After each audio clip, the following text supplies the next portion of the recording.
night of February 19th, 1994, when San Antonio slept under a humid sky. On the city's west side, the parking lot of the Prince of Peace Catholic Church sat empty and silent. Behind the church, near the edge of the property line, something seemed out of place. A large industrial trash can wedged against the back wall. It wasn't unusual for the church to store refuge there, but that night, something about it caught attention. The lid wasn't fully closed. When an early morning maintenance worker lifted it, the smell hit first, sharp. Inside, wrapped in compressed, was the body of a woman. The call came in just after dawn. Detectives from Becker County's homicide unit arrived at a scene they'd never forget. The churchyard was quiet, lined with police tape and whispering voices. Officers stood solemnly beside the trash can, a sight that would soon become the center of one of San Antonio's most haunting investigations. She was identified later that day as Susan Versteigan, 38 years old, a mother and a worker, someone who had finished her shift just hours earlier and never made it home. The brutality of the discovery stunned investigators. Whoever had done this hadn't just killed her. They'd gone to lengths to hide her, to erase her from sight. But evidence, no matter how buried, leaves a trace. And somewhere, in the smallest fragments beneath the weight of time and decay, her killer had left behind a microscopic signature that would wait for nearly a decade to speak. Susan Versteigan was 38, a single mother trying to keep life steady for her child. She was dependable and someone who worked hard and never complained. By day, she balanced family. By night, she stocked shelves for Frito-Lay, often finishing shifts long after most people had gone to bed. In early 1994, Susan was assigned to the H-E-B grocery store on Graham Road, a familiar routine in her week. The long aisles, the quiet hours, the rhythmic sound of boxes sliding into place. It was work she took pride in. That Friday night was no different. She clocked in as usual, greeted a few coworkers, and spent hours filling shelves with chips and snacks for the weekend rush. Around midnight, she gathered her things, tired but content that another shift was done. Susan Versteigan walked out through the sliding doors, keys in one hand, purse in the other. She had done this dozens of times before. Another late shift, another quiet drive home. But that night, someone was waiting. As she reached her car, she was grabbed fast, forcefully, and unexpectedly. In that single instant, the safety of the familiar lot was gone. Witnesses later recalled nothing out of the ordinary. No scream, no struggle loud enough to draw attention. It happened in silence. There in the quiet shadow of the church, Susan was brutally attacked. The evidence later told the story of how she couldn't. A violent assault followed by her being strangled to death. The act was deliberate and merciless. When it was over, her killer dragged her lifeless body to the back of the church property, a spot hidden from the road. There he found a 55-gallon trash can, industrial and heavy. He lifted the lid and stuffed her body inside, sealing it shut as if trying to erase what he had done. Then he walked away, disappearing into the night. By dawn, the church was quiet again. Parishioners arrived for morning prayer, unaware that just a few yards away, a mother's body lay hidden inside a bin meant for garbage. When an early morning maintenance worker lifted it, it was the body of a woman, and immediately a call went straight to the law enforcement agencies. When police arrived hours later, they sealed the area with yellow tape. Detectives moved carefully, gloves on, voices low. Even among investigators, the scene drew silence, not just for what had been done, but for how it had been hidden. San Antonio had seen violent crimes before, but this one, a woman taken from her job, killed and discarded behind a church, struck a nerve deep in the city's heart. The Bexar County Homicide Unit began their work before sunrise. They mapped the church lot, photographed tire tracks, and collected fibers, fingerprints, and anything that could speak later. The medical examiner confirmed what detectives suspected. Susan had been strangled, and there were signs of a violent struggle. But in 1994, even with careful forensic work, DNA testing was still in its early stages. A small biological sample was preserved, sealed, and labeled. Evidence number 94-212. It was a clue without a voice, waiting for a future that could interpret it. Detectives canvassed the HEB parking lot, re-interviewed employees, and scoured nearby roads for surveillance cameras. But in the early 90s, there were few. Every lead seemed to dissolve. Weeks became months and then years. The first Stajin family called for updates that grew less hopeful with time. Detectives rotated in and out of the case. The file grew thicker, but the answers didn't come. One investigator later said, "We never forgot her. We just couldn't find him."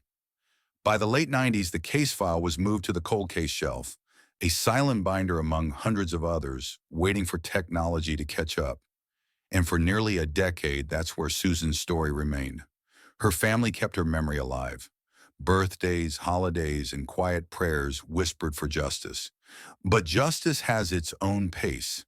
It would take nearly a decade in a database to bring her killer to light.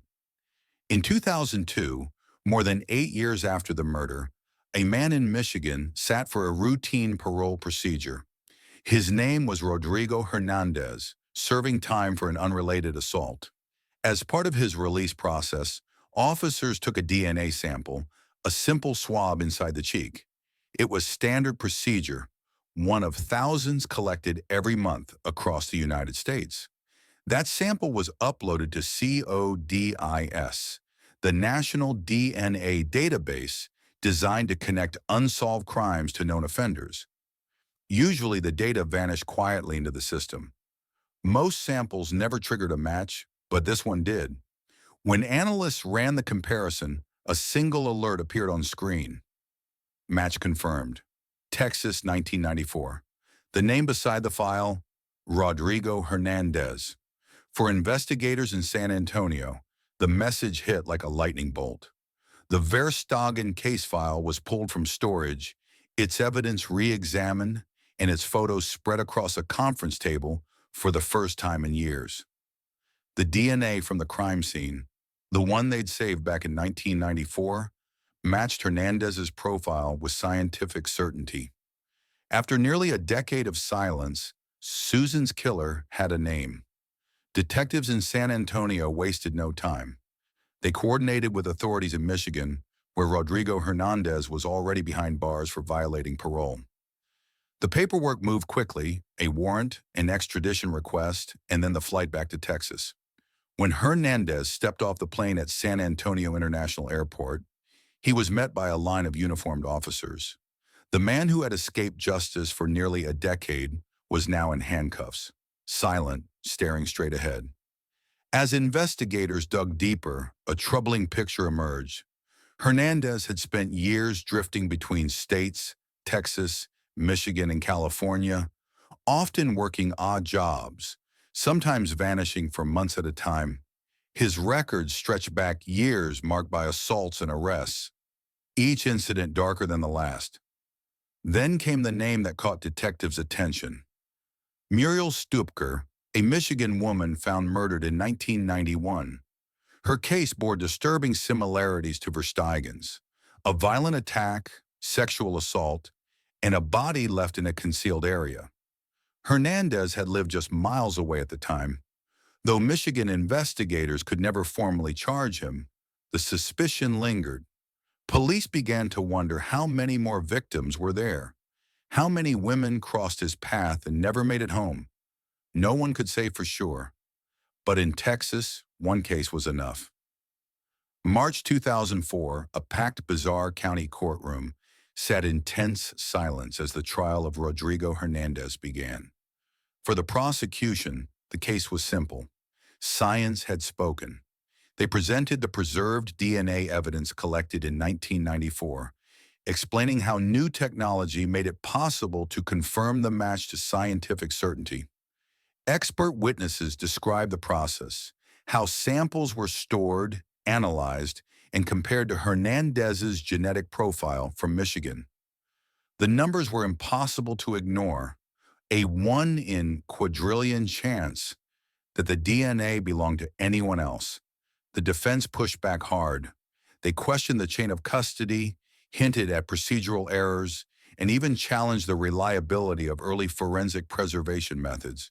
But their arguments fell flat against the cold precision of the science. Jurors watched the defendant closely. Hernandez showed little emotion, quiet, almost detached, as the evidence stacked higher and higher. After a week of testimony, closing arguments brought the courtroom to a standstill. The prosecution called Susan Versteigan, a woman whose voice had been silenced but whose evidence still spoke. The jury deliberated for only a few hours. When they returned, their verdict was clear and unanimous: guilty of capital murder. In Texas, that verdict carried one possible sentence. The judge's tone was calm, deliberate, and final. Rodrigo Hernandez, you are hereby sentenced to death. Across the aisle, Susan's family wept quietly, their grief years old, but still raw. Reporters scribbled in notebooks, capturing every word. Hernandez sat still, eyes forward as if already somewhere else. After nearly 10 years, justice had a name, a face, and a sentence. In the years that followed his conviction, Rodrigo Hernandez's case moved through the slow, methodical corridors of the Texas justice system. From his cell on death row, he launched appeal after appeal, each one built on the hope that something somewhere might shift in his favor. His attorneys argued that his trial counsel had been ineffective, that crucial evidence had been mishandled, and that due process had been compromised. They filed petitions in both state and federal courts contesting the verdict and pleading for clemency. But one by one, the courts replied with the same answer: denied. The Texas Court of Criminal Appeals upheld his conviction, reaffirming that the DNA evidence linking Hernandez to the 1994 murder of Susan Versteigan was conclusive and lawfully obtained.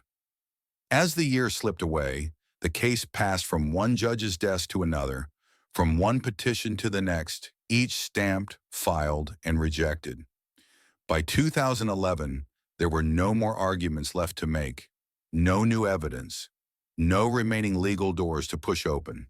And so a final date was written into the record: January 26, 2012. The state of Texas prepared to carry out its sentence. Morning breaks quietly over Huntsville, Texas. The red brick walls of the Walls unit stand still beneath a pale winter sky. Inside, Rodrigo Hernandez begins his final day alive. Witnesses later say he was calm. He spent the morning reading from a small Bible, speaking little. To the end, he maintained his innocence publicly, telling officials and reporters that he had nothing to do with the murder that brought him here. By late afternoon, the witness room fills with quiet tension. Behind the glass, members of Susan Versteigan's family sit side by side. For them, this moment marks the end of a story that began 18 years earlier, a story written in grief, patience, injustice delayed. At 6:10 p.m., Hernandez is led into the chamber. He's secured to the gurney, eyes open, voice steady. Reporters take notes. A chaplain stands near his shoulder. When asked for his final statement, he looks toward the ceiling. "I want to tell everybody that I love everybody," he says softly. "Take me home, Jesus." His voice is calm, almost serene. But just moments before the injection begins, Hernandez quietly turns to a Texas Ranger. In that private exchange, he confesses, admitting to the murders of both Susan Versteigan in Texas and Muriel Stupker in Michigan. The Ranger listens in silence. At 6:18 p.m., the warden gives a signal. The chemicals flow through the IV line, and the room falls still. Rodrigo Hernandez is pronounced dead. Behind the glass, Susan Versteigan's family exhales, not in triumph, but in release. 18 years after a body was found behind a church, the circle finally closes. In the years since that February night in 1994, The story of Susan Versteigan's murder has come to represent something larger. The quiet revolution of science meeting justice, the expansion of national databases like CODIS, gave that evidence a voice. A single entry from another state, a parole sample from Michigan, became the key that unlocked the truth. Rodrigo Hernandez, a man living hundreds of miles away, was suddenly connected to a killing long thought unsolvable. DNA didn't just solve the crime, it restored a story that had gone cold. Across the country, cases like Susan's began finding answers through the same science. Mothers, daughters, and sons were no longer remembered only by what was taken from them, but by the justice finally delivered in their name. Hernandez's genetic footprint stretched across states, linking him not just to San Antonio, but to unsolved violence in Michigan. It reminded investigators how one profile could change the understanding of an entire pattern. For Susan's family, the answers came late, but they came, and sometimes in the long shadow of loss.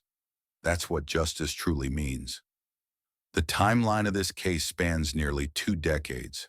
From a violent night in 1994 to a DNA match in 2002, a conviction in 2004, and an execution in 2012. Each date marks a turning point in law, in technology, in the faith that truth can endure time itself. Susan Versteigan's story continues to be cited today in discussions about forensic progress. A reminder of how persistence, evidence, and evolving science can finally bring closure where once there was only uncertainty. Her case stands as a quiet landmark, one of the many that reshaped how investigators across the nation approach cold cases. Behind that church in San Antonio, the place where her body was found, the air is still, the silence remains, but this time it carries an answer. If you found this case insightful, consider subscribing to help us continue telling real stories of justice and remembrance.